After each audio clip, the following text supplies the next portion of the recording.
Welcome to Hunt Florida TV, and we are talking turkey with my good friend, three-time Grand National head-to-head turkey calling champion, Scott Ellis. Scott, welcome to the show, and this episode is going to be about shotgun patterning.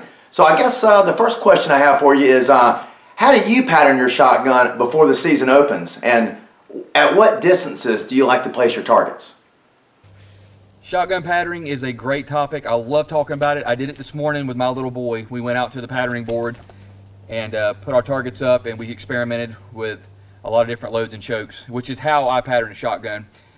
We got Jake a new 1187 Remington 20 gauge.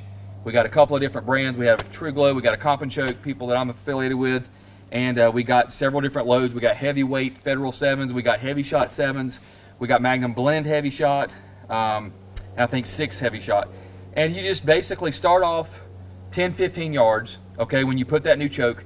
You can even put a dove load in there, but you're going to shoot at a black dot, put a black dot in the center of a target. I wouldn't waste a turkey target on that, just a piece of paper or whatever. And you're going to shoot that black dot. You're going to make sure that your point of impact is correct. Once you've identified the point of impact is correct, then you can go to your turkey loads, move your target out to around 20 yards is my happy place, if you will, and start patterning and then seeing what the target does with the different loads. It's a very, very effective way of patterning, and it's easy to do, and it's fun. And then if you get a lot of buddies to come along with you, then you can share loads very often, or even share chokes if you have the same type of shotgun. So, but once I put it out at 20 yards again, and you're seeing the results, you're looking at your pellet count, you're seeing how many pellets are in there, and from there I'll move it out to 40 yards, and then start identifying maximum effective killing range. How many pellets do you like to see in the kill zone, or what other things are you looking for when you do this?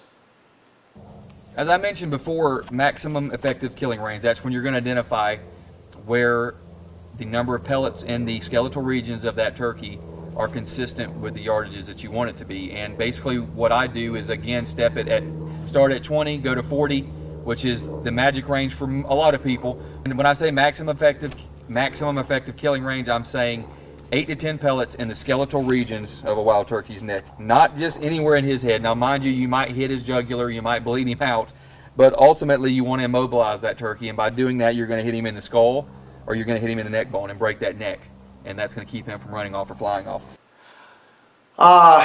Do you prefer to use the bead, look down the end of a shotgun barrel and use that bead, or do you like to put a scope on your shotgun, and why?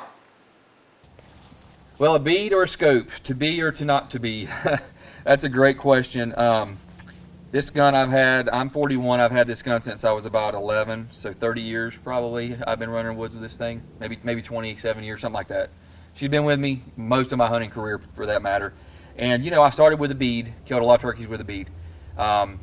Technology moved along, choke tubes moved along. I wanted to start experimenting with choke tubes. Well, I put choke tubes in.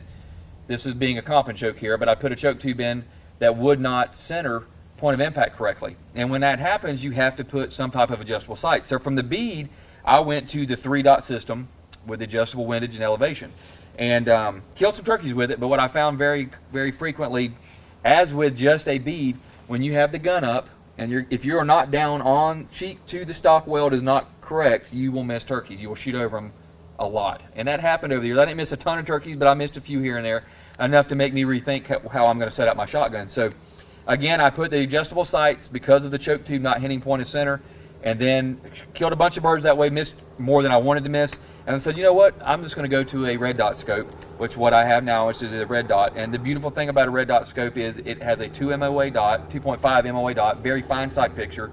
You can turn it down to low light situations, it works great. As well, you don't need the cheek to stock weld to shoot a scope. I got my light on right now, my dot's on. This is all you have to do to shoot a turkey.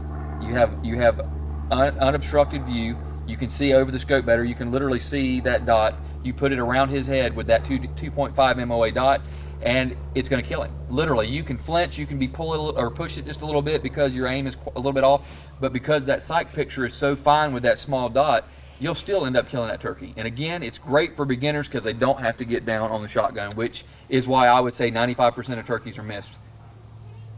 Well, Scott, thank you so much for taking the time and joining us today. You know, besides Scott winning 3 Grand National titles, he's also got over 75 wins in 13 different states, over 30 titles here in Florida.